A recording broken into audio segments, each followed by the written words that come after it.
Centre de formation Doctrine Christo ouvre ses formations à tous. Vous cherchez à découvrir la présence de Christ dans les Écritures? À raviver la foi qui sommeille en vous?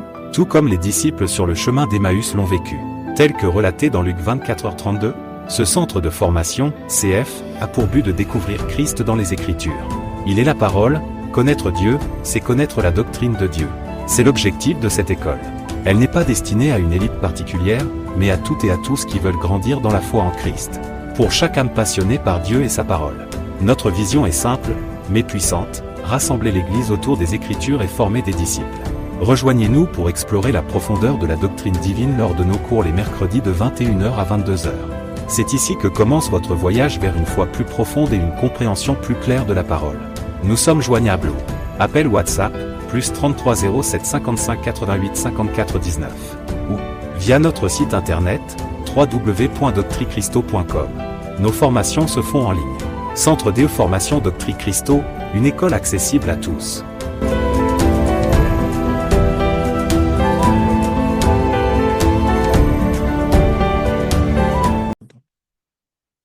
Ok, très bien.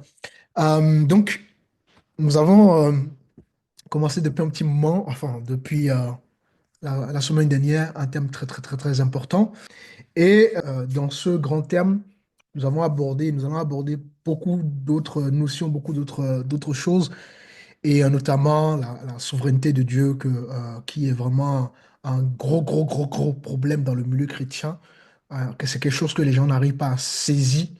Et quand on ne comprend pas la souveraineté de Dieu, il nous serait très, très difficile d'aller plus loin, d'être vraiment des vases d'honneur, des instruments utiles entre les mains de Dieu. Et qui plus est, euh, voilà, ne pas comprendre ce thème-là, c'est, ça va nous maintenir dans l'ignorance, en fait. On va être de non-chrétiens, mais on n'aura pas de la maturité. Donc, c'est important de comprendre la souveraineté de Dieu. Nous allons voir l'élection, hein, l'élection inconditionnelle de Dieu. Et ça aussi, il faut vraiment une révélation et une profondeur de cette doctrine-là pour comprendre que la vie chrétienne, n'est-ce pas, n'est pas une vie qui est donc basée sur nos œuvres à nous, mais sur le choix de Dieu. Et en réalité, quand on est vraiment disciple du Seigneur, quand on est né de nouveau, la question à savoir pourquoi Dieu m'a pas choisi, pourquoi Dieu n'a pas choisi les autres, n'a plus lieu d'être en fait, parce que tous sont péchés, sont privés de la gloire de Dieu. D'accord? Nous ne sommes rien, hein, nous ne sommes rien du tout, nous ne sommes pas meilleurs par rapport aux gens du monde. Euh, quand on regarde un peu le visage de la communauté chrétienne aujourd'hui, on voit un peu la manière dont beaucoup de chrétiens rabaissent les non-croyants, la manière dont il y a il y a ce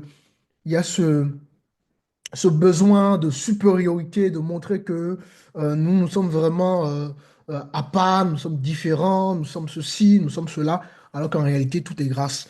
Évidemment, quand on ne comprend pas ce que c'est que la souveraineté de Dieu, quand on ne comprend pas ce que c'est que l'élection inconditionnelle de Dieu, ces doctrines qui sont des doctrines importantes, ah bah, ne nous étonnons pas qu'il y ait des chrétiens qui se comportent ainsi. Bien évidemment, bien évidemment, bien évidemment, le Seigneur nous a rachetés et c'est un réel privilège pour nous de pouvoir avoir cette relation privilégiée, de pouvoir avoir des dons spirituels qui se manifestent, voilà, de pouvoir vivre des choses surnaturelles avec notre Dieu, mais tout ceci n'est que le fruit de la grâce de Dieu. Et donc, c'est important de comprendre cette doctrine qui est la doctrine de l'élection, donc le mystère du choix divin, ce sont des choses qu'il faut comprendre. Et un chrétien qui ne saisit pas ces choses-là, voyez-vous, va vivre dans une vie chrétienne de oisivité. C'est-à-dire que on a vu hein, que l'apôtre Paul, pour ne pas revenir sur euh, euh, ce qui a été déjà partagé et enseigné semaine dernière, j'espère que ceux qui n'ont pas pu se connecter au cours de la semaine dernière ont pris le temps également de, de checker ce cours-là pour pouvoir rentrer dans le bain avec nous. Donc, on a vu que l'apôtre Paul avait vraiment un gros, gros, gros fardeau et il va avant, quand il va commencer son ministère, en allant, il est parti vers ses frères, donc les Juifs, le peuple Israël dans la chair, parce que on va reprendre un verset rapidement. Quelqu'un peut me prendre Romains chapitre 1, le verset 16. En effet, je n'ai pas honte de l'évangile de Christ. C'est la puissance de Dieu pour le salut de tout homme qui croit, du juif d'abord, mais aussi du non-juif. Vous voyez? Donc ici, il y a l'ordre divin qui est établi. Le juif d'abord et ensuite le non-juif. Et rappelez-vous de ce que je vous disais la semaine dernière, il faut jamais oublier que le premier peuple choisi par Dieu, c'est Israël. Voyez-vous? C'est c'est lui que, c'est ce peuple-là, pardon, que Dieu a choisi. Hein. Donc, le juif d'abord, et ensuite nous qui euh, sommes donc les nations païennes. Mais Dieu d'abord choisit ce peuple-là.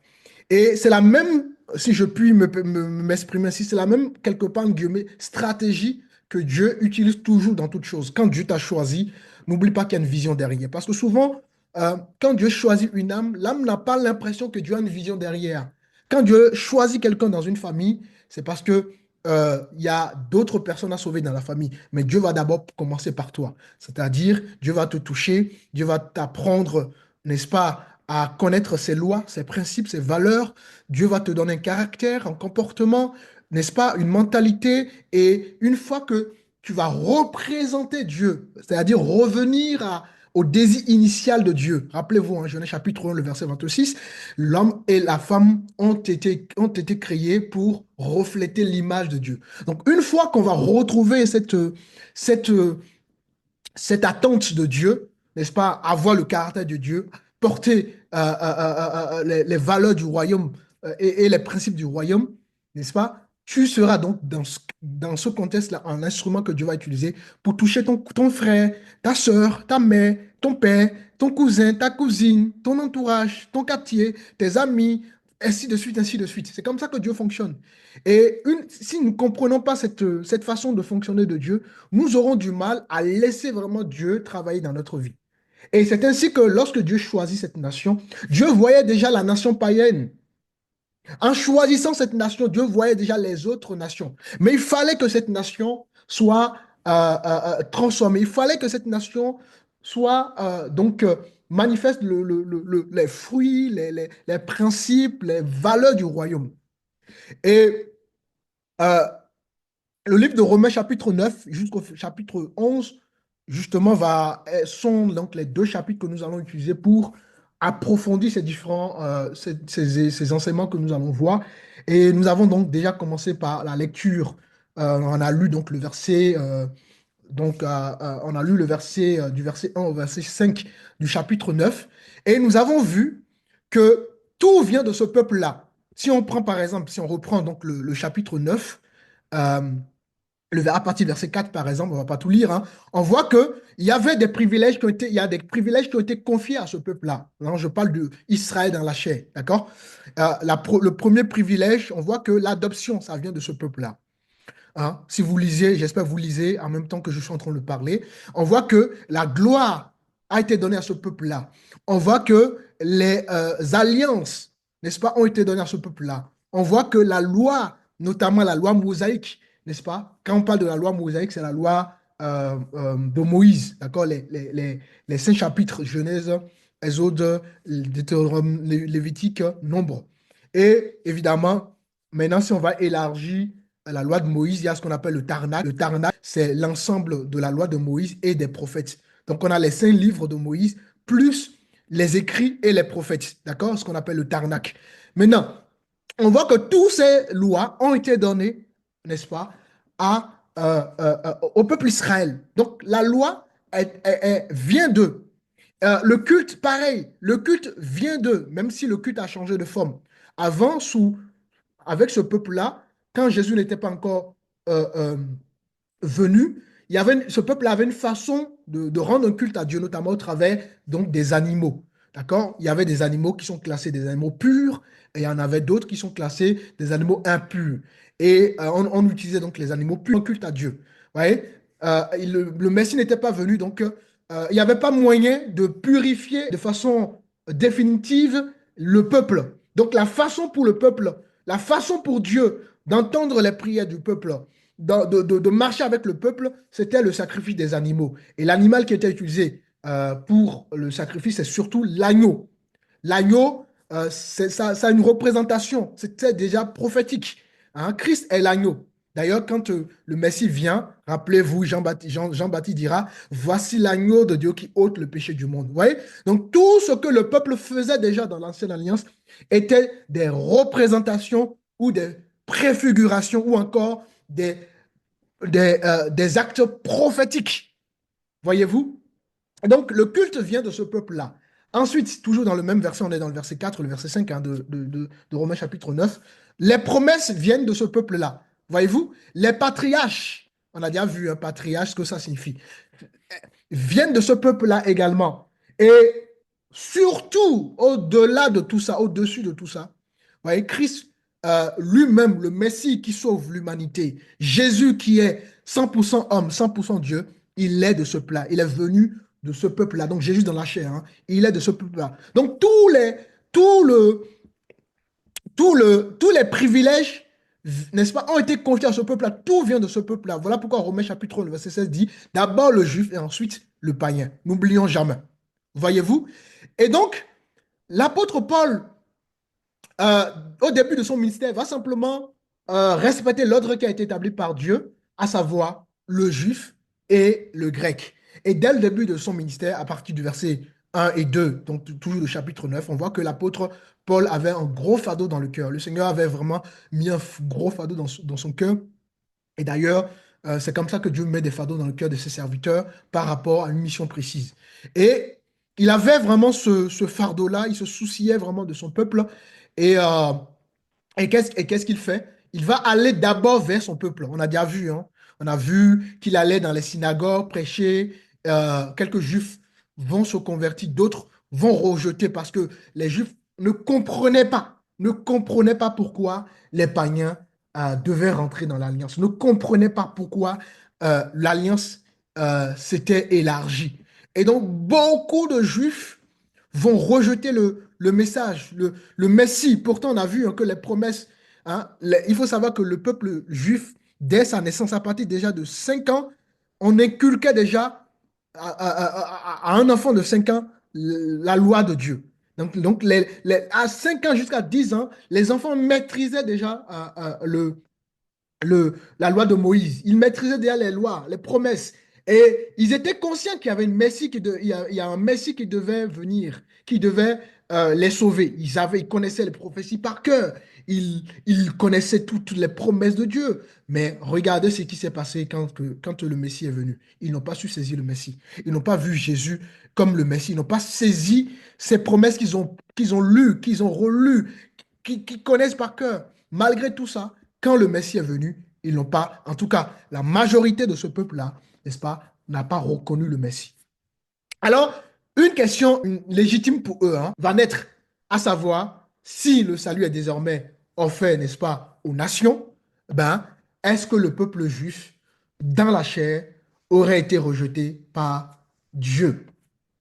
Si vous vous mettez à leur place, vous allez vous poser les mêmes questions. Et d'ailleurs, nous-mêmes, on se pose la question, est-ce que, vu que l'alliance est élargie, est-ce que Dieu a rejeté ce peuple-là?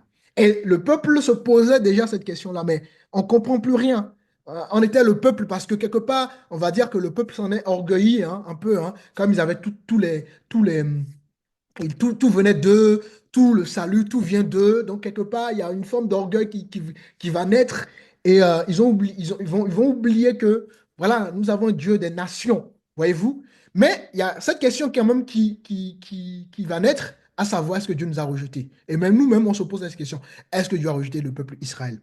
Et bien évidemment, l'apôtre Paul va répondre, pas non, Dieu n'a pas rejeté, bien évidemment, son peuple. La preuve, euh, il va aller vers son peuple, il va prêcher l'évangile à son peuple, il va vouloir corriger le ritualisme. Je vous ai expliqué tout ce qui est ritualisme.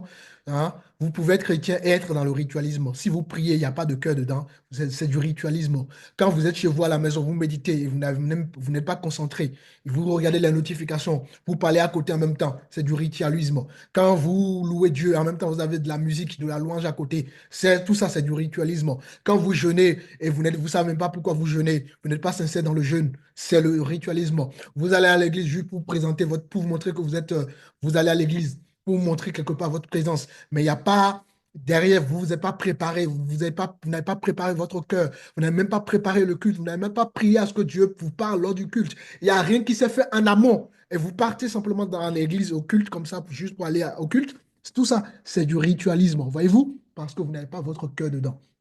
C'est ce qu'on appelle la religion. La religion, il n'y a pas de vie. La religion vit sous la forme, mais ne vit pas, n'est-ce pas, selon la foi. Donc, il va vouloir corriger le ritualisme, hein, il va corriger tout ça parce que, effectivement, dans la loi, le peuple était dans le ritualisme. Hein. On a vu le culte selon la loi mosaïque. On sacrifiait des animaux, euh, les sacrificateurs avaient un vêtement particulier à porter, notamment ce que continuent à porter les prêtres aujourd'hui, hein, les soutanes, tout ça là. C'est ce que portaient les sacrificateurs de l'époque. Voyez-vous, il fallait se laver les mains, se laver les pieds, un peu comme ce que les musulmans font. Donc, il fallait tout ça pour être agréable à Dieu dans la loi, dans le culte que rendait le peuple Israël à Dieu.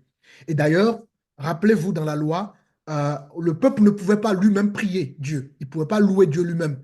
D'accord? Il y avait des hommes, des Lévites qui ont été choisis pour jouer ce rôle-là, des prêtres qui ont été choisis, hein, des sacrificateurs qui ont été choisis pour prier à la place du peuple, pour louer à la place du peuple, pour adorer Dieu à la place du peuple, etc., etc. Donc, le peuple était vraiment séparé de Dieu. Et donc, tout ceci, le peuple n'avait pas compris que, voilà, tout ça, c'était révolu, les choses ont changé. Et il fallait que Paul voilà, interpelle son peuple par rapport au ritualisme, par rapport au légalisme également. Hein. Je vous ai déjà expliqué ce que c'est que le légalisme. Par rapport au légalisme, il fallait qu'il corrige tout ça. Et il fallait qu'il aille vers les synagogues pour prêcher l'évangile. C'est ce qu'il a fait. Et à un moment donné, qu'est-ce qui va se passer? Il y a vraiment une forte opposition.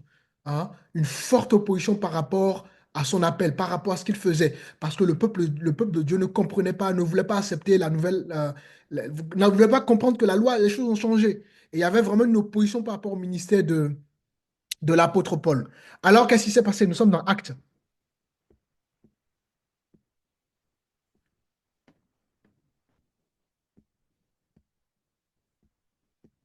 Acte 13, le verset 46.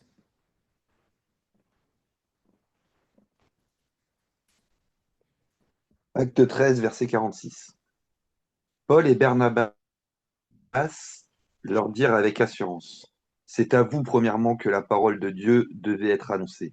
Mais puisque vous la repoussez et que vous vous jugez vous-même indigne de la vie éternelle, voici nous nous tournons vers les païens. Amen. Donc, à partir de là, l'apôtre Paul devient l'apôtre des païens. Il se détourne de son peuple. Vous voyez? Dieu ne fait rien par hasard. Dieu a d'abord, parce que Dieu savait qu'il y aura un jugement. Donc, le peuple dirait, mais voilà, on ne savait pas que la loi a changé. Donc, vous voyez, personne n'a d'excuse en réalité. Donc, pour éviter tout ça, Dieu a quand même envoyé ses serviteurs vers son peuple. D'ailleurs, ça a commencé notamment avec l'apôtre Pierre. Rappelez-vous, l'apôtre Pierre ira dans la maison de Corneille. Rappelez-vous, hein, les païens vont être touchés, vont recevoir le Saint-Esprit. Et là, au début, les apôtres ne comprenaient pas ce qui s'est passé. Ils ont eu une forte discussion. L'Esprit a éclairé les choses. Ils ont compris qu'il fallait que voilà, l'évangile soit prêché aussi aux autres. Donc, Paul avait s'était tourné d'abord vers son peuple. C'est après maintenant le rejet, n'est-ce pas, massif de son peuple qu'il va maintenant se tourner vers les païens. Donc ça, c'est vraiment important de comprendre ça d'abord. Plus vous allez comprendre ça, plus vous allez mieux comprendre la vision de Dieu. D'accord?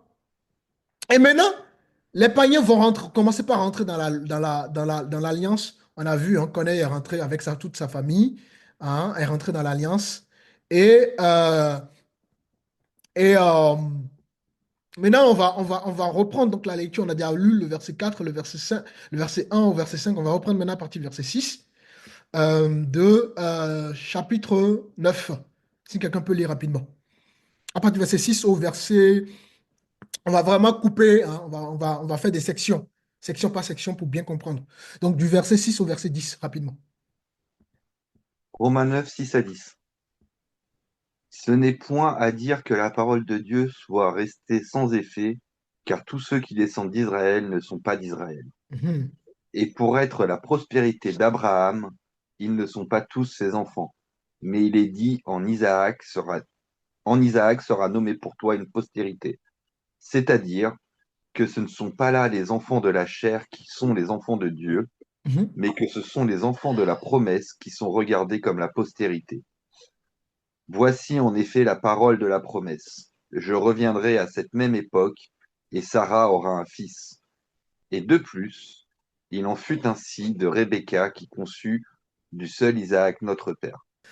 On nous dit dans le verset 6 que tous ceux qui descendent d'Israël ne sont pas quoi?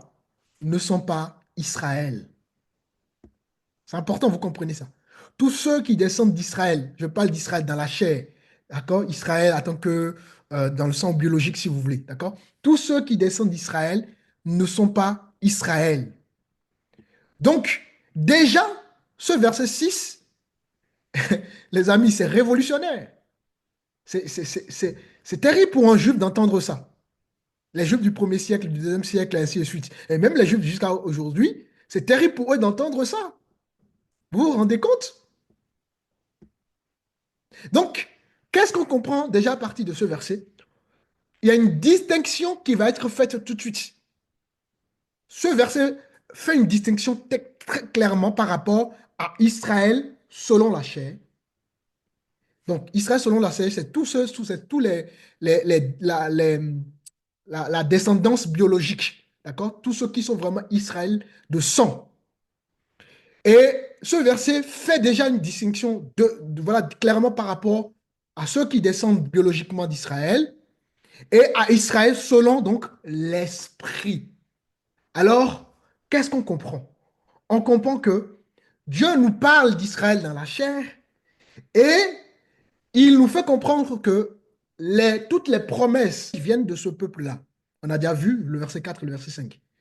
Et le verset 6 maintenant, une fois qu'on comprend que tout vient de ce peuple-là, le verset 6 va mettre euh, un doigt sur un point important. Dans la grâce, dans la nouvelle alliance, vous ne devez plus continuer à vivre selon Israël charnel dans la chair. Vous devez vivre désormais comme des descendants spirituels. En d'autres termes, vous êtes dorénavant des Israël spirituels. Donc, un païen qui accepte Jésus, n'est-ce pas, devient par la promesse descendant spirituel d'Israël. Ça va? Ça va? N'amène pas ça. Amen. Amen. Dans la loi, tous ceux qui sont appelés des fils de Jacob étaient des descendants pardon, physiques dans la loi. Rappelez-vous, Jacob, Dieu va changer son nom par la suite. Hein? De Jacob, Dieu change son nom et dorénavant, il s'appelle Israël. Israël, ça signifie tous ceux qui descendent d'Israël ou bien, je crois que ça signifie aussi prince de Dieu, un truc comme ça, je crois. Bref, euh, dans la loi, tous ceux qui étaient appelés Israélites ou Hébreux étaient des descendants de Jacob physiquement. D'accord? Or, sous la loi, cette règle change. Il n'y a plus de descendance biologique. Il n'y a plus de descendance dans la chair. Il y a dorénavant, n'est-ce pas, des descendants spirituels. Pourquoi? Parce que nous vivons par la foi et non plus par les œuvres. Le peuple Israël a voulu marcher par les œuvres. Il n'a pas plu à Dieu. Il n'est pas rentré dans les standards de Dieu. Donc déjà, aucune œuvre humaine ne peut nous permettre d'atteindre les standards de Dieu. Là où Dieu ne trouve plus sa place, Dieu n'agit plus. C'est important que vous compreniez cela. Parce que Dieu fait tout pour sa propre gloire. Et là où il y a une œuvre humaine, là où il y a un effort humain, il n'y a plus Dieu. Il n'y a plus Dieu. Donc, l'appartenance au peuple de Dieu dans la grâce ne dépend plus du sang, les amis. Je répète, l'appartenance dorénavant sous la grâce ne dépend plus du sang, ne dépend plus des œuvres. Israël dans la chair, c'était des œuvres. Israël spirituel, c'est la foi. Et c'est ce que ces différents versets a voulu nous expliquer. Nous allons prendre verset par verset pour bien comprendre cela. On n'est plus Israël euh, on ne devient pas Israël par le sang, par la biologie, on devient Israël par la foi. Et d'ailleurs, c'est la même vérité que Jésus dira. On va prendre en parallèle rapidement le livre de Matthieu, Matthieu 3, le verset 9.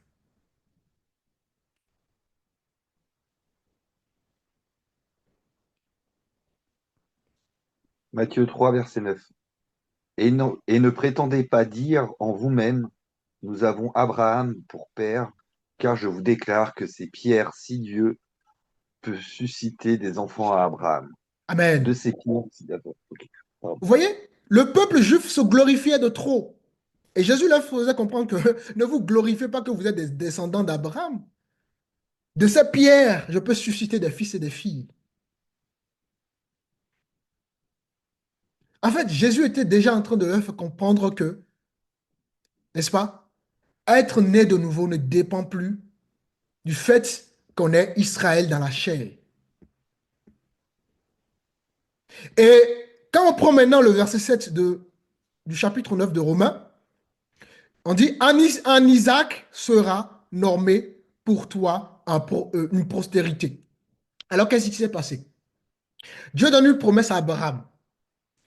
Abraham était déjà âgé, c'est-à-dire tout ce qui est l'âge, ça symbolise, il n'y a plus de, vous voyez, là, Abraham n'avait plus rien à donner, rien, il n'y avait plus rien qui peut sortir de lui. Et malgré cela, Dieu lui donne une promesse voilà, qu'un fils euh, naîtra dans sa vieillesse. Mais lui-même ne comprenait pas par rapport à l'âge avancé de sa femme, de lui-même. Et qu'est-ce qui s'est passé? Il s'est passé que, au lieu que Abraham tienne ferme dans la promesse qu'il a reçue de Dieu, à un moment donné, il va dévier un petit peu avec sa femme. Et sa femme va le pousser à avoir une autre épouse. Et de cette épouse va naître, évidemment, Agar, va naître Ismaël. Vous voyez? Or, Dieu voulait que rien ne dépende d'Abraham. Dieu voulait montrer à Abraham, justement, que la promesse ne va avoir rien de la chair, en réalité. Tout doit être de Dieu. Et Abraham a voulu aider Dieu. Abraham et sa femme, ils ont voulu aider Dieu en faisant quoi? Abraham épouse une autre femme et là, il va avoir un autre fils, Ismaël. Et Paul rappelle justement ça dans le verset 7. Nous sommes dans Genèse 21. On va lire quand même. Genèse 21, le verset 12. Dieu dit à Abraham que cela ne déplaise pas à tes yeux à cause de l'enfant et de ta servante. Accorde à Sarah tout ce qu'elle te demandera, car c'est d'Isaac que sortira une postérité qui te sera propre. Donc, malgré que Amen. Ismaël est né, Amen. Dieu lui fait comprendre que non, ta descendance ne viendra pas d'Ismaël, ma promesse tiendra. Jamais ma gloire ne s'éclatera parce que tu as fourni parce qu'il y a des efforts humains dedans. Une fois que Ismaël est né, Ismaël, la promesse de Dieu ne peut pas se réaliser au travers d'Ismaël. Pourquoi? Parce que Ismaël est né au travers d'une volonté humaine et non d'une volonté spirituelle de Dieu. Donc Dieu lui rappelle que ma promesse se tiendra au travers d'Isaac qui va être le fils de la promesse. Celui qui va naître dans ta vieillesse sans effort humain, sans capacité humaine. Maintenant, la question qu'on se demande, pourquoi pas Ismaël? Vous aurez déjà compris le pourquoi.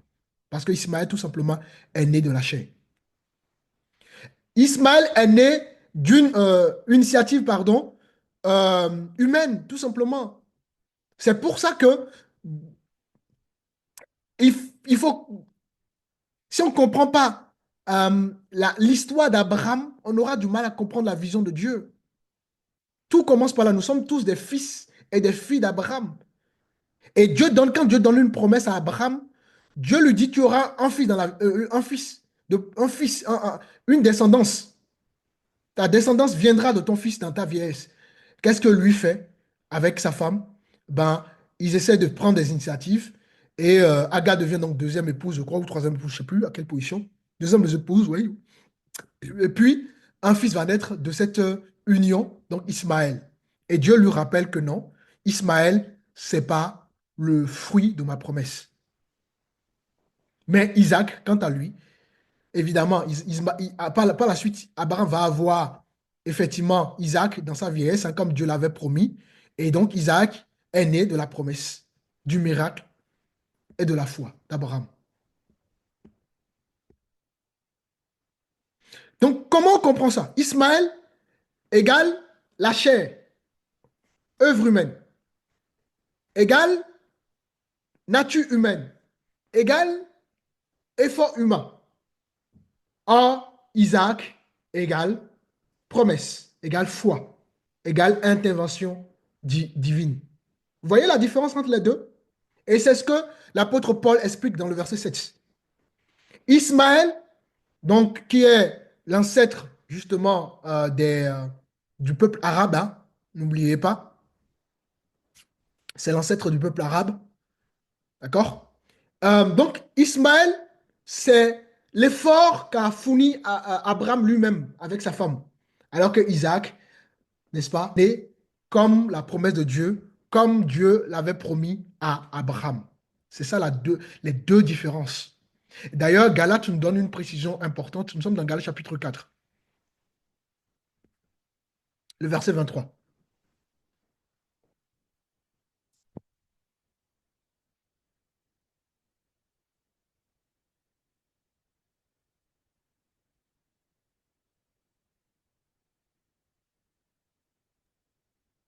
Mais celui de l'esclave naquit selon la chair, et celui de la femme libre naquit en vertu de la promesse. Vous voyez, Agar, elle était la servante de Sarah. Donc, Abraham va la prendre comme deuxième épouse. Et justement, c'est de cette union que va naître donc Ismaël. Donc, on nous dit, celui de la servante naquit selon la chair. Vous voyez? Donc, la servante, tout a été fait selon la chair, selon l'œuvre humaine, selon l'initiative humaine. Et le verset continue en disant, et celui de la femme libre, c'est Sarah. La femme libre naquit en vertu de la promesse. Donc Isaac est sorti de l'union d'Abraham avec Sarah, et donc, voilà, le miracle de Dieu. Et donc celui qui, euh, par qui la promesse va se réaliser, en quelque sorte. Vous voyez? Et donc, Dieu montre que son plan ne dépend pas de nos efforts, de nos calculs, de nos initiatives, de tout ça. Non, le plan de Dieu ne dépend pas de nous. Et tant que vous ne compreniez pas cela, tant que chrétien, vous aurez du mal à aller plus loin avec votre Dieu. C'est pour ça que dans la vie chrétienne, il y a différents niveaux. Si tu veux grandir avec Dieu, ça dépendra de toi, de comment tu saisis les choses, de comment tu te formes, de comment tu... Mais si tu veux toujours rester au même niveau, c'est ton problème. Mais ne jalouse pas la vie des autres. C'est important que vous puissiez comprendre ça. Le plan de Dieu ne dépend pas des hommes, mais ça dépend de sa promesse, ça dépend de sa grâce. Et Isaac, évidemment, donc est né par la promesse de Dieu, par, n'est-ce pas, ce que Dieu a proclamé. Et c'est ce que le verset 7 nous explique. Donc le verset 7 nous nuance tout de suite ces deux réalités. Ensuite, quand on prend le verset 8, toujours de Romains chapitre 9, ce ne sont pas les enfants de la quoi? De la chair qui sont enfants de Dieu, mais les enfants de la promesse. Je répète, ce ne sont pas les enfants de la chair qui sont les enfants de Dieu. Donc, ça sous-entend quoi? Maintenant, nous devenons enfants de Dieu par justement la promesse qui a été donnée à Abraham au travers d'Isaac. C'est ça le cœur du message de l'évangile. Et c'est ce que le verset 8 essaie d'expliquer. C'est ça le cœur du message, c'est ça le cœur de la vie chrétienne, les amis. La vraie filiation avec Dieu, c'est la filiation spirituelle. Nous devenons dorénavant enfants de Dieu par une filiation spirituelle. Donc nous devenons enfants de Dieu non plus selon Israël dans la chair, mais par la foi, par le moyen de la foi.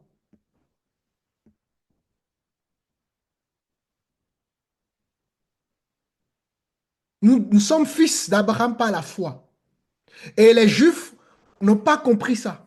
Eux, ils ont gardé cette vision charnelle. Comme ils descendent de la chair, ils ont le même lien de sang que Abraham, ben, ils sont fils et filles d'Abraham. Mais ils n'ont pas compris que dorénavant, on ne devient plus fils et filles d'Abraham ou de la promesse par le lien du sang, mais par la foi. Et d'ailleurs, nous sommes dans Galates chapitre 3 en parallèle. On va lire le verset 7. Reconnaissez donc que ce sont ceux qui ont la foi qui sont fils d'Abraham. Alléluia. Donc, mon frère, si tu as la foi, tu es fils d'Abraham à cause de ta foi. Donc, c'est-à-dire que tu es un descendant d'Abraham. Et ce n'est plus une question de sang, ce n'est plus une question de biologique, c'est une question d'ordre spirituel. Ça va?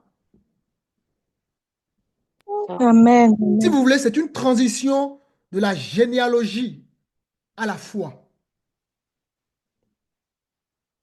C'est ça l'Église. Et tant que vous ne comprenez pas cela, vous aurez du mal à saisir le dessein de Dieu. Le salut ne se transmet pas, enfin, je dirais, ne se transmet plus. Parce qu'avant, oui, ça se transmet par l'héritage. Mais le salut ne se transmet plus par l'héritage biologique, mais le salut dorénavant se transmet par la nouvelle naissance. Jean chapitre 3, le verset 3 dira, si on peut relire ça, on va relire ça. Jean chapitre 3, verset 3. Jésus lui répondit, en vérité, je, je te le dis, si un homme ne naît de nouveau, il ne peut voir le royaume de Dieu. Voilà. Donc, il faut naître de nouveau. Si tu ne nais pas de nouveau, tu ne peux plus, non seulement tu ne vas pas rentrer dans l'alliance, mais tu ne deviendras jamais enfant, fils d'Abraham ou enfant de Dieu. Et comme c'est la foi qui sauve, il fallait que le peuple juif à nouveau accepte la nouvelle alliance, le nouveau message pour aussi être sauvé. Donc vous voyez que Dieu ne fait pas, comment dirais-je, Dieu ne fait pas, Dieu ne, voilà, Dieu fait les choses de façon équilibrée. Les Juifs dans la chair devraient à nouveau maintenant croire en l'évangile pour devenir à nouveau fils d'Abraham et non plus fils dans la chair. Parce que les enfants de la chair, ce sont ceux qui dépendent d'eux-mêmes, de leurs efforts. Or, les enfants de la promesse, n'est-ce pas, ce sont ceux qui croient en la parole de Dieu. Marc chapitre 16, le verset dira, celui qui ne croira pas sera condamné, mais celui qui croira sera sauvé. Donc, pour rentrer dans la promesse, dans l'alliance, pour être sauvé, il faut croire, il faut avoir la foi. Et c'est valable pour les païens et c'est valable aussi pour les juifs dans la chair. Voilà pourquoi l'apôtre Paul va dans les synagogues, voilà, prêche l'évangile pour qu'il y ait des juifs qui acceptent le message par la foi. D'autres vont accepter, mais la majorité des juifs vont refuser cela, n'est-ce pas, en se vautrant dans l'orgueil. Ben, nous sommes des descendants d'Abraham, donc voilà, c'est pas possible de redevenir enfant de Dieu par la foi. Et quand on prend maintenant le verset 9 du chapitre 9, voici la parole de la promesse. Sarah aura un fils. Vous voyez? Donc, ici, Paul rappelle tout simplement la naissance d'Isaac. Il dit que la naissance d'Isaac, c'est un miracle de Dieu. Donc, tout est venu de Dieu. Vous voyez? Il n'y a pas de... Voilà. Il y a rien d'homme dedans. Il n'y a rien voilà, il y a il y a aucun effort humain dedans, en fait. Vous voyez? Donc, Dieu a fait exprès de rendre stérile Aga, je dis Aga, Sarah pour un temps, pour que sa gloire s'éclate. C'est comme ça que Dieu opère. Donc, il y a des situations dans notre vie qu'on ne va pas comprendre parce que Dieu veut se glorifier. Mais nous, qu'est-ce qu'on fait? On va vouloir aider Dieu. Ah, mais comme l'œuvre de Dieu n'évolue pas, il faut qu'on commence par distribuer de la nourriture. Les gens ne viendront pas parce qu'ils ont accepté l'évangile. Les gens viendront parce qu'il y a de la nourriture. On n'aide pas Dieu. L'œuvre de Dieu, ça évolue naturellement. On n'a pas à aider Dieu. Mais qu'est-ce qui se passe aujourd'hui dans nos milieux chrétiens? Parce qu'on ne comprend pas ces choses, on cherche à aider Dieu. Là où vous allez aider Dieu, la gloire de Dieu ne s'éclatera plus. Et ça, c'est valable dans tout, dans vos familles, dans vos professions, dans tout. À chaque fois que vous voulez aider Dieu, il n'y aura plus la gloire de Dieu. Là où il y a des difficultés, Dieu permet ces difficultés pour se glorifier. C'est un principe que vous devez comprendre. On n'aide pas Dieu dans tout. Dieu t'a dit que tu vas te marier, attends le temps de Dieu. Dieu t'a dit que tu es stérile, Dieu t'a dit que tu auras un enfant. Ne cherche pas à aider Dieu. Laisse Dieu se glorifier.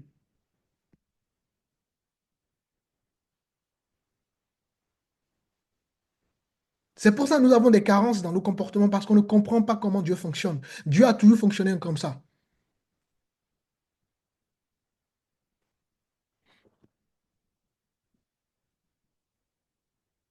Donc Dieu a voulu montrer que la promesse n'est pas produite par la nature de l'homme, par les efforts de l'homme, par les actions de l'homme.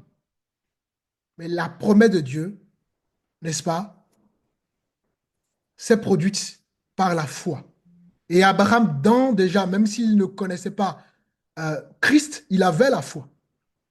Dieu lui a fait une promesse et il a gardé sa foi par rapport à cette promesse, même si, bien évidemment, en parallèle, il a voulu aider Dieu, mais il s'est ressaisi rapidement. Il a compris qu'il fallait voilà, qu'il reprenne les choses en main. Il a compris que, voilà, il ne fallait pas qu'il aide Dieu. Parce que ce que Dieu dit, il l'accomplit toujours. Voilà encore quelque chose que beaucoup de chrétiens ne comprennent pas. Quand Dieu dit quelque chose, il le fait toujours. Mais il y a un temps qui est défini à tout. Et donc, ça, ces incompréhensions-là, ces problèmes que nous avons dans nos communautés, notamment dans les gens qui manquent de foi, qui n'ont pas assez de foi, etc., ça vient de, voilà, quand on ne comprend pas la vision de Dieu, le dessein de Dieu, on va être on va avoir des comportements comme ça. On va vouloir aider Dieu. Vous voyez? Pourquoi beaucoup de ministères dévient? Pourquoi les ministères qui sont bien appelés à la base aujourd'hui sont attachés à tellement l'argent? Parce que oui, à chaque fois de vouloir chercher la gloire, c'est Dieu qui donne la gloire. D'accord? La gloire, si la gloire, elle vient de nous-mêmes, Dieu n'est plus dedans. Si une église est remplie par des âmes et que c'est fait par stratégie, Dieu n'est plus là. Donc, nous ne nous étonnons pas d'avoir des gens qui viennent juste pour quelque chose, pour un but, et non pour Dieu, parce que nous avons mis nos efforts personnels dans la chose. Si Dieu nous a promis un projet et que nous avons voulu faire les choses par nous-mêmes, la gloire de Dieu ne va plus s'éclater. Si nous sommes malades et que nous avons voulu mettre les efforts personnels dedans, la gloire de Dieu ne va plus s'éclater. C'est un principe divin qu'il faut comprendre dans tout.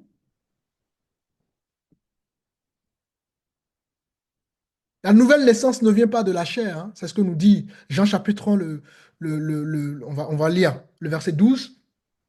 La nouvelle naissance, être né de nouveau, être enfant de Dieu, ça ne vient pas de nous. Parce que si ça vient de nous, vous voyez, c'est compliqué. Jean chapitre 1, le verset 12. Mais à tous ceux qui l'ont reçu, à ceux qui croient en son nom, elle a donné le pouvoir de devenir enfants de Dieu, lesquels sont nés, non du sang, ni de la volonté de la chair, ni de la volonté de l'homme, mais de Dieu. voyez, nous sommes Amen. devenus enfants de Dieu, ni de la volonté de la chair, ni de la volonté de l'homme. Aucun homme n'a la capacité de devenir enfant de Dieu, par ses propres forces. Mais nous devenons enfants de Dieu par le Saint-Esprit, par le choix de Dieu. Ça va? Et c'est la même logique avec Amen. les enfants de la promesse. Vous voyez, nous sommes devenus donc enfants de promesse, non pas par nos propres capacités, mais au moyen de la foi et par la grâce de Dieu. Et quand vous comprenez ça, on va éviter tous les problèmes que nous avons aujourd'hui dans nos communautés. Vous savez, je vais vous donner un exemple. Imagine quelqu'un vient à l'église, il aime boire l'alcool.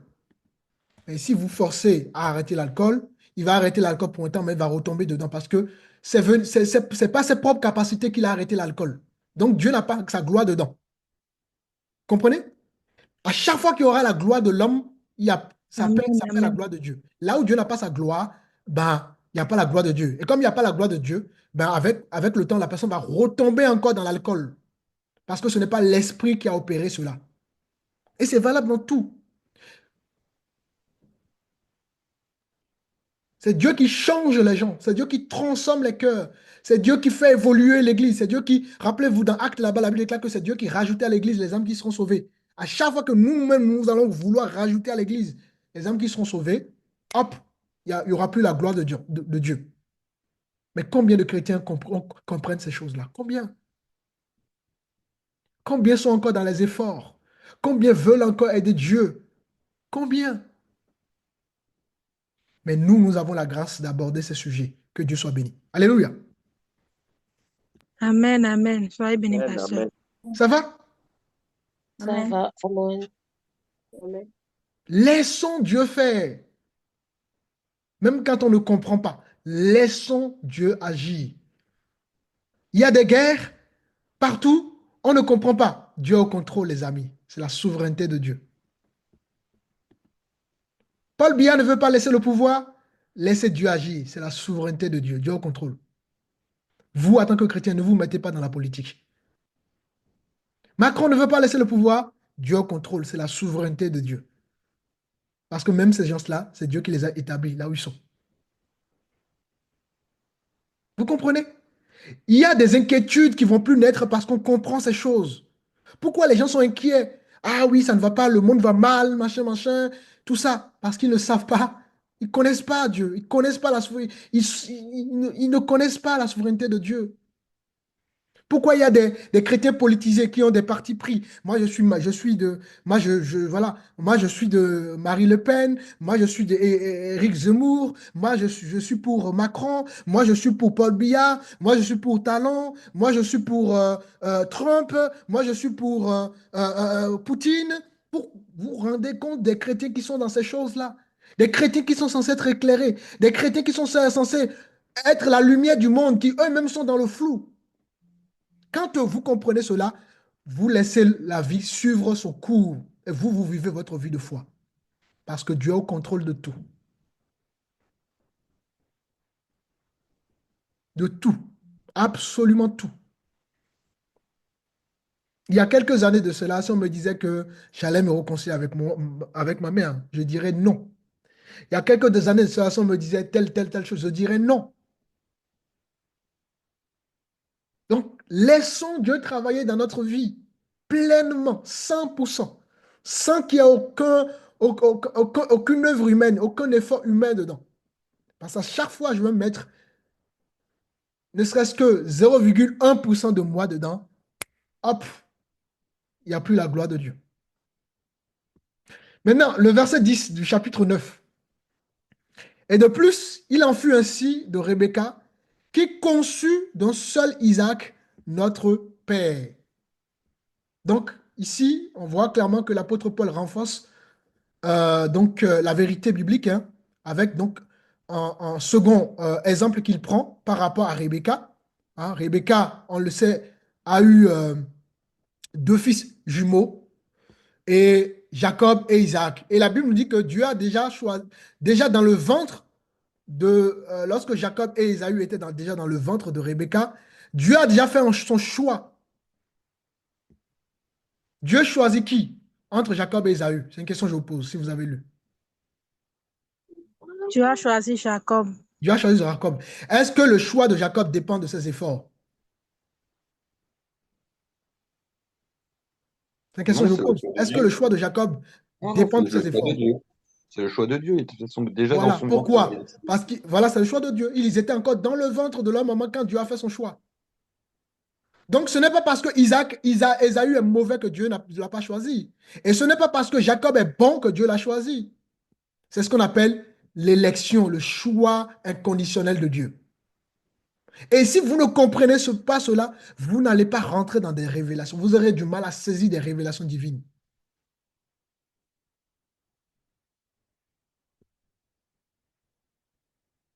Dieu a choisi l'un et non l'autre. Pourquoi? Bah, parce que c'est ce qu'on appelle l'élection. L'élection ne dépend pas de la personne, mais tout simplement de Dieu. L'élection ne dépend pas d'une lignée, mais encore une fois plus de Dieu. Même dans une famille, Dieu peut, même si Dieu t'a choisi dans ta famille, ne t'enorgueillis pas. Use d'humilité avec les membres de ta famille, parce que tu n'as rien de meilleur qu'eux. Tu es comme eux, mais tu es devenu chrétien par la grâce et l'amour du divin. Amen, amen.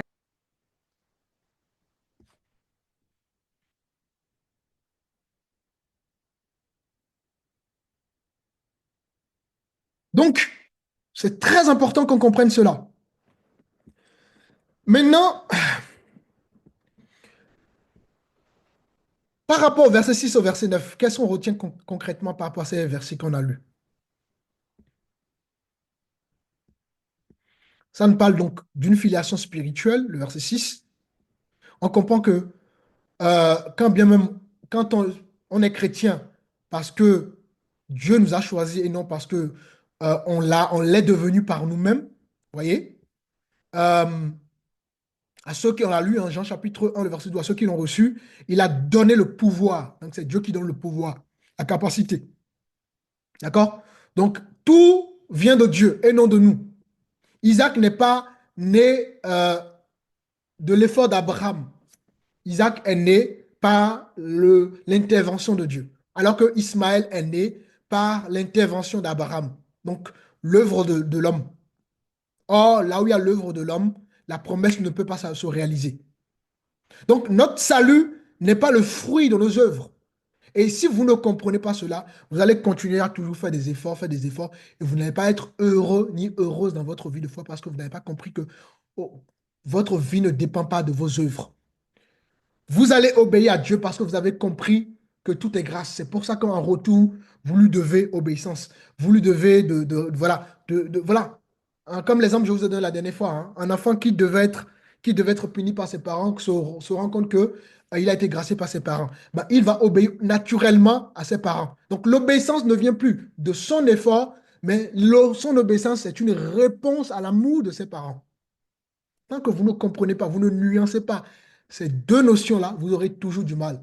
Je, je prie parce que ma prière est tout naturellement ma réponse par rapport à la grâce de Dieu. Vous voyez? J'obéis à Dieu parce que mon obéissance est une réponse par rapport à l'amour de Dieu sur ma vie.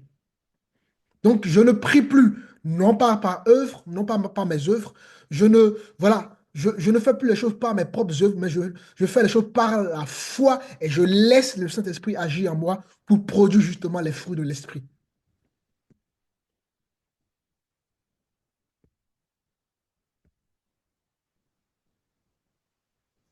Donc, la vie chrétienne aujourd'hui ne se définit plus par la chair. Rien ne se définit plus par la chair, mais par la promesse. Voilà pourquoi aujourd'hui, Israël dans la chair voilà, a été temporairement rejeté. Et nous allons mieux comprendre maintenant pourquoi Dieu l'a rejeté après dans les versets qui suivent, ne vous inquiétez pas. Ouais? Il a été rejeté pour l'aboutissement d'Israël spirituel, donc l'Église.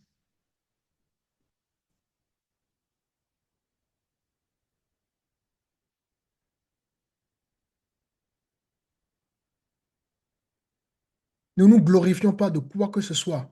Tout gloire est à Dieu. Tout mérite est à Dieu. Je persévère. Je suis un serviteur de Dieu par la grâce de Dieu. J'ai une belle voix par la grâce de Dieu. Je ne m'invente pas. Voilà. Combien c'est glorifié aujourd'hui? Je suis ceci, je suis cela, je suis ceci, je suis cela. Voilà les discours que nous entendons dans le monde. Et ce discours a également atteint le milieu chrétien.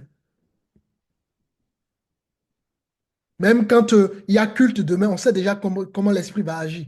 Vous voyez, les programmes, quand les gens mettent les affiches que feront les serviteurs, voilà, les programmes déjà tout établi, on connaît tout, on établit déjà tout, il n'y a plus la place de l'esprit. Vous voyez? Des chrétiens aujourd'hui qui ont mis en place l'intelligence artificielle est devenue le Saint-Esprit. Tout est intelligence artificielle. On ne prend même plus le temps d'aller méditer, de garder les versets par cœur, de fouiller pour trouver un verset biblique. On va sur Internet, on tape pour trouver un verset biblique. Vous voyez, on laisse plus l'esprit travailler en nous. On est devenu, c'est terrible la génération d'aujourd'hui, hein. C'est terrible.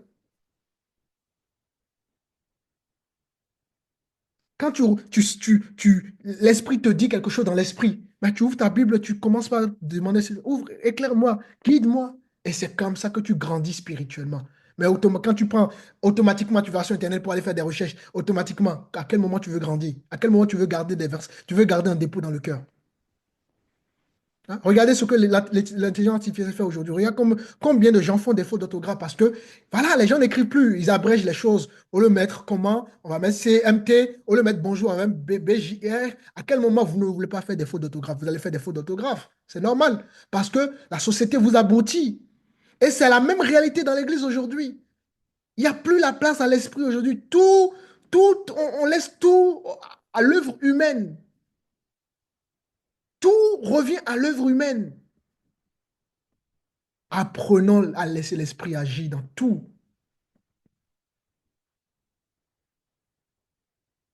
Dans tout. Même pour prier, il faut préparer la prière, il faut écrire sa prière. Il faut... Non, bien aimé, laissons l'esprit agir. Et c'est ça qui est en train de tuer l'Église aujourd'hui. Et nous avons la grâce de comprendre ces choses et de ne pas être impactés par ce virus-là. Vous voyez, vous voyez comment, vous voyez, Dieu parle de moins en moins aujourd'hui parce que les chrétiens ne sont plus des chrétiens spirituels. Il y a trop, la chair a pris le contrôle, le monde a pris le contrôle, l'intelligence artificielle a pris le contrôle, tout a pris le contrôle et l'esprit n'a plus sa place dans l'Église. J'ai regardé une conférence récemment et même pour prier, pour prier lors du début de la conférence, c'est l'intelligence artificielle qui a prié. C'est terrible, vous vous rendez compte? Vous vous rendez compte?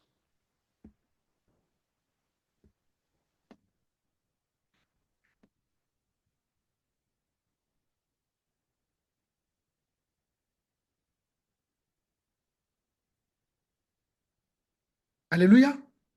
Ça va? Amen. Amen, amen, pasteur, amen. Amen. Amen. Amen.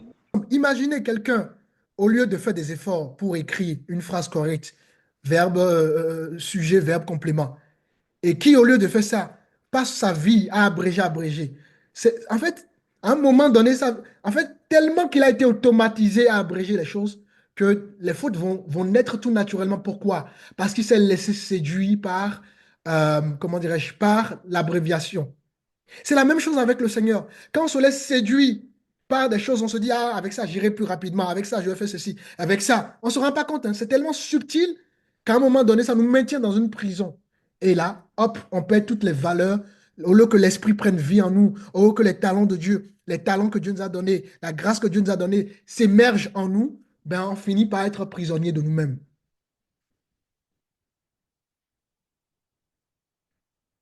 Faites attention au monde, mes frères et sœurs. Le monde, je vous ai dit, le monde ne va jamais vous encourager à chercher Dieu. Le monde fait tout pour que si l'homme pouvait créer l'homme, ça fait longtemps que l'homme aurait créé l'homme. Les intelligences artificielles sont venues pourquoi, à votre avis? Hein? Regardez aujourd'hui, il y a les robots qui font le ménage. Il y a tout. Regardez tout ce qu'on fait aujourd'hui. Demain, il y aura du chômage. Hein. Vous vous rendez compte aujourd'hui? La société, ne regardez pas la technologie, regardez le côté sombre aussi de la technologie. C'est beau, ok. Aujourd'hui, on a des écrans, et des écrans, des téléphones pliables.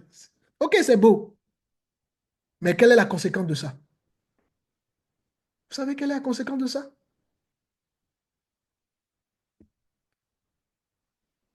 Romains 12, soyez renouvelés. C'est à ça que Dieu nous appelle. Vous n'êtes plus du monde. Vous êtes du royaume, des citoyens du royaume. 1 Pierre chapitre 2.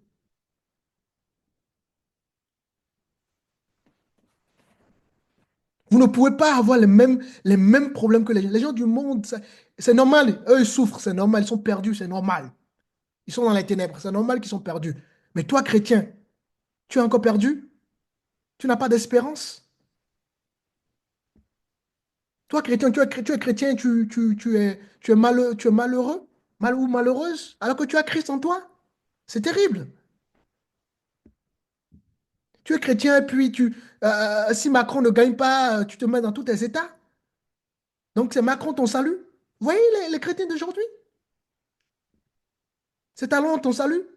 Laisse le monde continuer son cours. Toi, reste focus sur Jésus. Reste focus sur ton Créateur. Même s'il y a le chômage, toi, Dieu ne permettra pas que tu sois dans le chômage. Et pourtant, il y a le chômage. C'est ça, les fils et ce que les enfants de Dieu sont appelés à vivre. À quel moment vous voulez laisser Dieu glorifier si vous voulez vivre comme les gens du monde, vous voulez vivre charnellement, Dieu ne pourra pas se glorifier.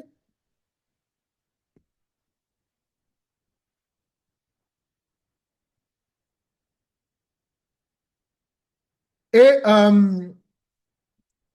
on va revoir quelques versets. Le verset 9. Quelqu'un peut me lire le verset 9? J'ai dit le verset 9, le verset 11, pardon.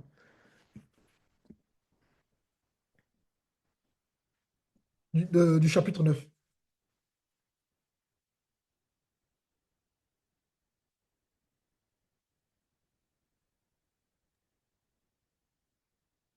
Car quoique les enfants ne fussent pas encore nés et qu'ils n'eussent fait ni bien ni mal, afin que le dessein d'élection de Dieu subsistât, sans dépendre des œuvres et par la seule volonté de celui qui s'appelle. Alléluia. Donc, Ésaü et Jacob ne sont même pas nés. Et la Bible dit que, ouais, le salut de Jacob ne dépendait pas des œuvres de Jacob pour que justement, ouais, Dieu évite toujours comment ça s'appelle, l'implication de l'être humain dans tout ce qui est Dieu, tout ce qui concerne Dieu, pardon. Vous devez éviter qu'il y ait l'implication, votre propre implication dedans. Pour qu'on ne dise pas, oui, moi, ouais, comme le chrétien dit, oui, moi, j'ai une grande église. Au lieu de dire, ah, le Saint-Esprit a touché des âmes. Et nous, hein, au lieu de dire, j'ai une grande église. Vous voyez? Donc, ça dépend de toi alors. Ça dépend de toi dans ce cas-là. Ah, j'ai ramené mon cousin dans le Seigneur. Ah bon, ça dépend de toi alors. J'ai ramené mon mari dans le Seigneur. Ah bon, ça dépend de toi alors. Vous voyez? L'être humain. Ah, la dernière fois, j'ai prié pour une sœur, elle était aveugle, elle a retrouvé la vue. Ah, voilà, vous entendez des discours, ah, j'ai ouvert les yeux à une âme la dernière fois. Mais donc c'est toi qui as ouvert les yeux à cette âme-là dans ce cas-là. Vous voyez? Dieu connaît l'homme. Il connaît l'homme. La Bible déclare qu'il sonde les cœurs. Vous voyez l'être humain aujourd'hui? Rien ne doit dépendre de nous. Donc, avant la naissance de Jacob et d'Ésaü, Dieu avait déjà, n'est-ce pas, déterminé que Jacob serait choisi et Ésaü rejeté. C'est ce qu'on appelle l'élection de Dieu et la souveraineté de Dieu, le choix de Dieu. Il y a celui qui choisit, si vous voulez, qui choisit. Et nous sommes devenus chrétiens. Si nous sommes tous des vrais chrétiens nés de nouveau, nous sommes donc chrétiens par l'élection divine, par le choix divin. Parce que si Dieu devait se baser sur nos œuvres, déjà, tous sont péchés sans priver de la gloire de Dieu. Aucun d'entre nous ne serait là où nous sommes aujourd'hui. Et quand on comprend ça, notre vie vraiment avec Dieu, ça devient une vie magnifique parce qu'on se dit, waouh, Seigneur, quel amour, Seigneur.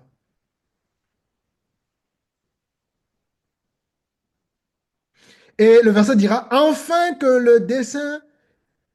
le dessein d'élection de Dieu, n'est-ce pas, subsista. Donc Dieu fait tout ça selon un plan bien établi. Des choses que nous ne comprenions pas et qu'il faut laisser simplement l'esprit faire les choses, même si quand on ne comprend pas. Ensuite, le verset 12. Oui, frère?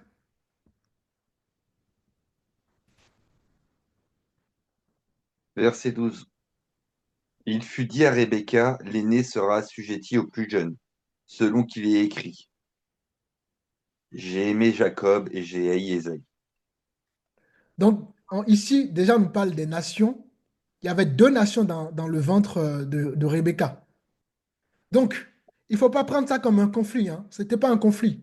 C'était déjà un plan que Dieu avait établi au travers de Jacob et au travers d'Ésaü. On sait que Ésaü, par exemple, dans la chair, euh, on a déjà vu, hein, Ésaü, euh, dans la chair, c'est l'homme naturel, d'accord? L'homme charnel. Et Jacob représente donc non seulement la promesse, mais aussi l'homme spirituel, l'homme selon Dieu. Donc, l'homme de foi, d'accord? Donc, Dieu déjà, dans l'alliance, préparait tout ça. Ce qui est charnel et ce qui est spirituel.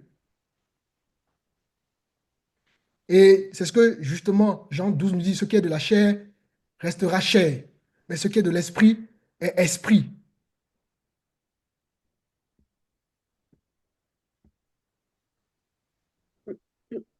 Et maintenant, regardez le verset 14, c'est très intéressant. Euh, y a-t-il un Dieu de l'injustice? Parce que dans la vision humaine, on a l'impression que c'est injuste. Ouais, on a l'impression que c'est vraiment injuste, humainement parlant. Alors que non. Y a-t-il un Dieu de l'injustice? Paul dira, loin de là. Hein, je suis au verset 14. Hein. Donc, et Paul va maintenant, l'apôtre Paul va expliquer, non, il n'y a pas d'injustice. Il répond avec fermeté, il n'y a pas d'injustice. D'ailleurs, Dieu ne fait rien d'injuste, justement. Dieu, il est juste lui-même, il incarne la justice.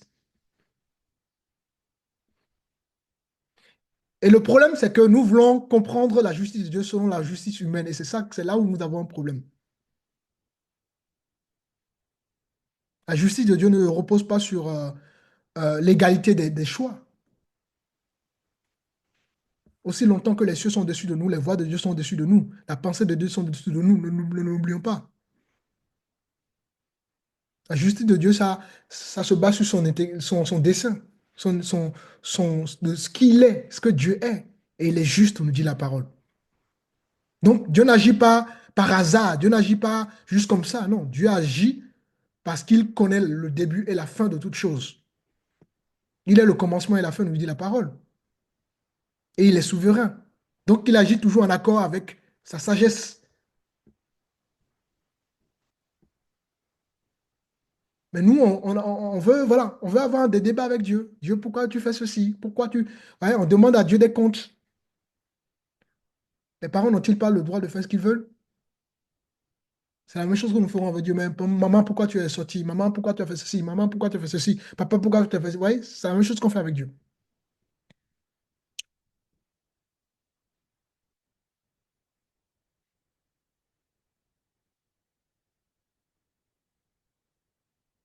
Donc, on a la réponse dans le verset 16. Ainsi donc, cela ne dépend ni de celui qui veut, ni de celui qui court, mais de Dieu qui fait miséricorde. Donc, je suis devenu chrétien par la miséricorde de Dieu. Donc, ce n'est pas parce que je cours, je jeûne trop, je prie trop que Dieu m'a aimé. Non, par la miséricorde de Dieu. Elle est puissante, cette phrase-là. Donc, le salut ne dépend pas de celui qui veut. C'est ce que le verset nous explique.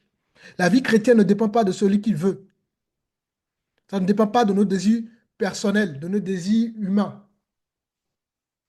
Là où il y a le désir humain, il n'y aura plus Dieu. Si moi je dis, Seigneur, c'est comme ça, je veux que tu fasses les choses avec moi dans le ministère. C'est plus Dieu, c'est moi-même. C'est comme ça, je veux que tu fonctionnes dans mon couple, avec mes enfants, avec les gens. Ben, il n'y aura plus la gloire de Dieu. Donc rien ne dépend de l'homme, du désir. Vous savez, la première idole dans notre vie, vous savez, nous sommes notre propre idole.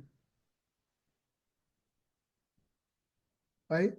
Seigneur, je veux ci, je veux ça, je veux ci, je veux ça. Et tout ça, ça bloque la main de Dieu, ça bloque les actions de Dieu. Parce qu'on ne laisse pas Dieu nous agir. C'est un peu comme un chien que vous laissez à la maison et le chien ne comprend pas pourquoi vous le laissez à la maison. La maison est clôturée. Et tout le temps, il est dans la maison.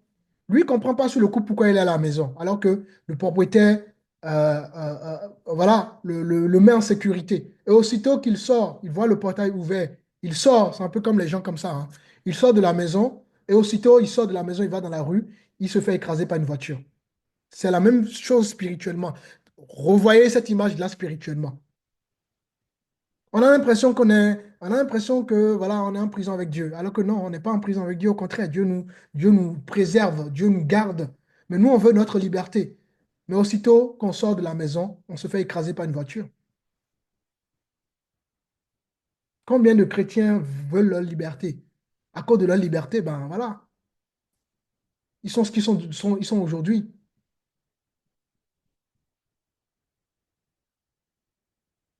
Donc, ça ne dépend pas de celui qui veut, ça ne dépend pas de celui qui court, hein? Ça ne dépend pas de nos efforts religieux, non, mais ça dépend tout simplement de Dieu qui fait quoi? Miséricorde. Et une fois, tant que vous n'avez pas maîtrisé et compris ces choses, vous n'allez pas avoir une vue d'ensemble éclairée dans votre vie de foi. Dieu fait ce qu'il veut. Chaque fois que vous vous levez, dites-vous ça. Dieu fait ce qu'il veut. Donc ma journée se passera comme Dieu lui l'a voulu et non comme moi je l'ai voulu. À chaque fois que vous oubliez ça, vous passez à côté de ce que Dieu fait.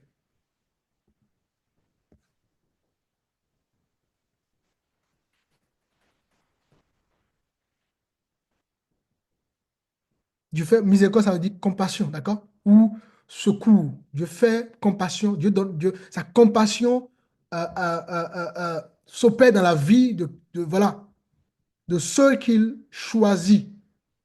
Cela ne dépend ni de nous, ni de nos efforts, ni de parce qu'on court, ni parce que, voilà, bref, parce qu'on parle en langue, tout ça. Ça ne dépend rien de tout ça. Et ça nous met vraiment dans l'humilité. Et pas comme ce qu'on constate dans notre société où bon, les gens sont tellement spirituels que on méprise les autres. Euh, voilà, on n'écoute plus les autres. C'est terrible, l'Église d'aujourd'hui. Mais Dieu fait exprès tout ça. Dieu permet tout ça pour épurer l'Église. Vous allez voir, quand un jour on parlera du retour de Jésus, tout ça, Dieu le permet pour nettoyer l'Église. Parce que rappelez-vous, lorsque Dieu va parler à Élie, Élie disait à Dieu qu'il était le seul prophète. Parce qu'effectivement, Baal tuait les prophètes. Élie pensait qu'il était le seul prophète. Et Dieu lui dit non, j'ai laissé 300 000 prophètes qui n'ont pas fléchi les genoux devant Baal. Donc il y a toujours un reste. Là où tout le monde fléchit les genoux devant Baal, Dieu prépare toujours un peuple. Dieu prépare toujours des vrais serviteurs, des vrais chrétiens, des vraies servantes. Dieu permet le désordre pour nettoyer. Donc le désordre a pour but de nettoyer l'Église. Donc ce verset nous enseigne trois vérités. La première vérité, Dieu est souverain, d'accord, dans son choix. Et si vous ne comprenez pas cela, vous serez tout dans les questionnements. Et il y a certains questionnements, il y a certaines interrogations qui vont vous empêcher d'aller plus loin avec Dieu. Donc Dieu choisit selon sa sagesse éternelle. Il n'a pas de compte à rendre à personne. Ça, c'est une vérité qu'il faut garder. L'élection de Dieu ne contredit pas justement la responsabilité humaine, hein. Évidemment, Dieu choisit, mais chaque être humain est appelé à répondre par la foi, n'est-ce pas? Voilà. Alors, deuxième vérité, le salut, voilà, le salut se repose sur la miséricorde de Dieu et non pas sur le mérite. Regardez les milieux charismatiques aujourd'hui. Ils sont beaucoup plus sur le mérite. Non, la vie chrétienne ne dépend pas du mérite. Et c'est ce qu'on voit dans la société aujourd'hui. Pourquoi beaucoup d'enfants dans le monde, quand ils vont en prison, quand ils sortent du prison, ils ne peuvent plus aller chez leurs parents? Parce que l'amour des parents est basé sur des mérites. comme tu as été voleur, comme tu as été drogueur, comme tu as fait ceci et que tu as été en prison, ben je te renie. Non, aucun parent ne doit renier en réalité son enfant. Quoi que l'enfant devienne dans la société, aucun parent n'a le droit de renier son propre enfant. Vous voyez? C'est ce qu'on fait. Imaginez que Dieu allait avoir la même attitude à l'autre égard. Qui serait sauvé? Aucun ne serait sauvé. Vous voyez? Vous devez avoir toujours, même si vos enfants font n'importe quoi, laissez-leur toujours la possibilité de revenir vers vous. Donc, le salut ne se repose pas sur la miséricorde, sur le mérite, mais sur la miséricorde de Dieu. Donc, votre vie ne se repose pas sur votre mérite, mais sur la miséricorde de Dieu. Et quand vous comprenez cela, votre vie de prière, votre persévérance, vous prenez tout vraiment à cœur, vous êtes sérieux dans ce que vous faites. Vraiment, vous ne négligez pas, vous n'êtes pas dans la négligence parce que vous avez compris que, n'est-ce pas, votre vie chrétienne n'est que le fruit de la miséricorde de Dieu. Mais un chrétien qui ne comprend pas cela vit dans la religiosité. Un chrétien religieux. Nous sommes dans Éphésiens chapitre 2, je finis bientôt, enfin pour cette partie pour aujourd'hui. Éphésiens 2, le verset 8. Car Car c'est par la grâce que vous êtes sauvés, par le moyen de la foi, et cela ne vient pas de vous, c'est le don de Dieu. Alléluia. Il faut relire ces versets-là chez vous. Ouais? Cela Mhm. ne dépend pas de vous. Je ne prie pas. Ma prière, ma vie de prière ne dépend pas de moi. Ma vie de jeûne ne dépend pas de moi. Je parle en langue, ça ne dépend pas de moi. Le Seigneur passe par moi pour guérir les gens, ça ne dépend pas de moi. L'église est remplie, ça ne dépend pas de moi. Si je chante, ça ne dépend pas de moi. Si je jeûne, ça ne dépend pas de moi. Si j'aime mon frère et ma soeur, ça ne dépend pas de moi. Si mon couple est en paix, ça ne dépend pas de moi. Tout est grâce. À chaque fois, vous comprenez cela, vous avez une autre intimité avec le Seigneur. Ah, merci Seigneur. Merci pour cette grâce. Le dehors, là, le dehors est mauvais, hein, mes frères et sœurs. Le dehors est très, très mauvais. Le dehors, là, c'est très mauvais, le dehors, là. Alors, Dieu veut nous utiliser pour que nous puissions être l'espoir du dehors. Mais si même nous-mêmes nous vivons dans la tristesse, nous vivons dans l'inquiétude, à quel moment nous voulons être un espoir pour les autres? Jamais nous serons un espoir pour les autres. Donc, c'est pas grâce que vous êtes sauvés. Par le moyen de quoi? De la foi. Et cela ne vient pas de qui? De vous. Mais ça vient de qui? C'est le don. Hein, c'est un don de Dieu. Dieu a donné. Je suis chrétien par le don de Dieu. Donc, l'homme ne choisit pas Dieu, pas ses propres forces. Non, les amis.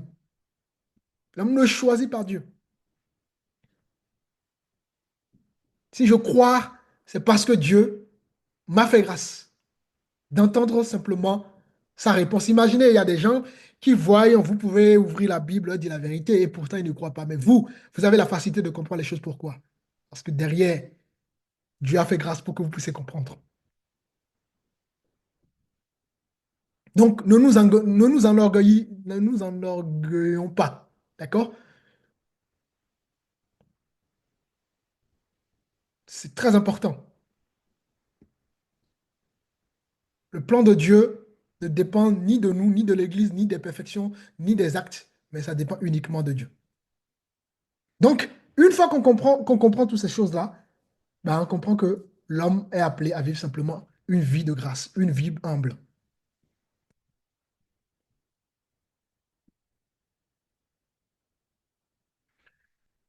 Voilà le résumé de ces différents versets. Maintenant, la semaine prochaine, nous allons rentrer à proprement dit dans l'explication. Voilà, on va aller un peu plus en bas. Vous avez déjà compris dans la section du verset 1 au verset 5.